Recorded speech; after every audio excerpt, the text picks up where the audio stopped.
Are we hard-hearted by not letting this family stay, or are we saying if you want to stop the boats, and in this family's case, 7 cracks at the courts, including the High Court, says you're not a refugee, well, you have to go home? Well, look, we all feel compassion for them. We have a face to people who are trying to claim asylum. What about the tens of thousands in refugee camps who are also trying to get here and deserve a rite of passage, who perhaps are true refugees? These people have been through the courts 7 times. We know that even when under Labor, when they first came here, they were told that they were not refugees. So what more do we have to do? You know, I know that it's a very sad case, but there are many others who deserve to be here. We only have around 18,750 refugee cases allowed in this country.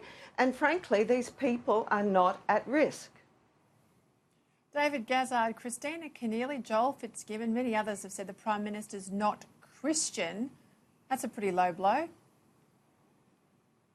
I think it's quite a facile approach to this whole thing, because I don't think a person's faith ought to be injected into a debate like this, particularly carrying on from where Prue took off. The process is compassionate. This family, despite, I'm sure they are popular in their local community, they've had 7 cracks at an appeal. They haven't made that. Australia itself has one of the most compassionate refugee policies in the world. But at some point, a leader has to look at the view of the public in a democracy.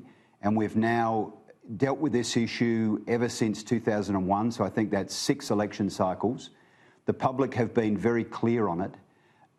There are real ramifications for tearing down that policy, including the very inhumane conditions we saw where people arrived by boat and crashed and died. So to accuse somebody who has had to go through the policy of immigration, where he did an outstanding job of stopping deaths at sea, and has administered a program where these people have had 7 cracks at an appeal, to say that his response is based on his Christianity, I think is a really low blow. Yeah, or lack of response based on his Christianity. Stephen Conroy, we would be up in arms if we had a Prime Minister intervene on an issue like abortion based on their faith, if it wasn't a conscience vote, or euthanasia, or all of these issues. Scott Morrison has weighed this, as you would have weighed this in government as well, as an issue of law, not religion. No, I think it's unfortunate that it's descended into that. I think Labor's wiser to fight the case on the facts and avoid the rhetoric around the Prime Minister's background for the reasons you've identified. So on the issue of the state of play, really, Sri Lanka's becoming the new sort of push country, if I could call it that. Things like Medivac, I'd argue, are a bit of a pull to Australia until that old legislation is repealed. But 6 ventures attempted since May out of Sri Lanka. The most recent was the August 7 boat. It was picked up, went to Christmas Island. 13 suspected immigrants or asylum seekers were then sent back to Sri Lanka. This demonstrates, doesn't it, and your mob's got to get this through their head, that this problem has not gone away? Look, firstly, it's always unwise. We didn't adopt individual cases for political campaign purposes. So why have they now? It is unwise.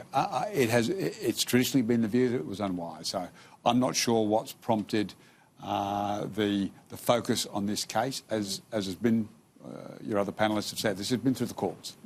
Now, you could argue that the laws around the definition of refugee were changed. I think, Peter, you were in a very prominent place at that time, as was I, and you might want to make that argument. But if they were told under the old laws they weren't going to qualify, and they've simply dragged it out through that process, there were law changes, but that is a very difficult place for Labor to make an argument about. I've had discussions about that today, and I understand the change and the point that people are making. We've said we didn't support those changes and we would repeal those changes.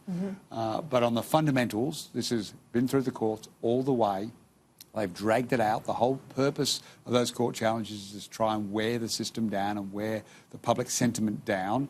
And I can understand why people are accused of being hard-hearted, but we've got to apply this fairly. There is no forgiveness for those who want to promote cases that can lead to more boats coming. We know the consequences of more boats coming. People are dying. And that is not to be encouraged at any stage. And Labor has had a very strong position on this for a long period of time. And this one individual case seems to be something that Labor has wanted to focus on. I'm not sure of the wisdom of that, but obviously they believe they can prosecute this case.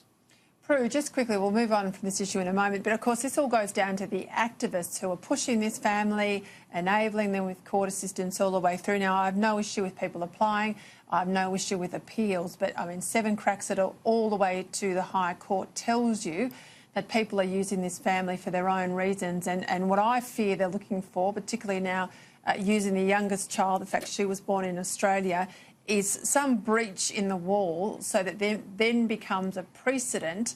If you can get to Australia, you come pregnant or you get here and you have a child as quickly as you can, that's the new route. Even if you, the mother or the father, have no right to refugee status, it basically then becomes like the United States. You can land in the continental United States. You have a child, you're there to stay, and that would be a pretty awful place for us to be. Well, exactly. You know, they are using this system. This system is crazy, really, because once we have determined that people are not legitimate refugees, they should not be allowed to use our system of appeal to try and circumvent the laws. And in this case, it is very sad that they had a child or 2 children here in Australia, but it does not mean that they can stay, and we cannot change that law. You know, Christina Keneally said, you know, that the government should be listening to the people. They did. They were voted in on May 18 with a very strong border policy. And, you know, all this emotive talk is not helping anyone.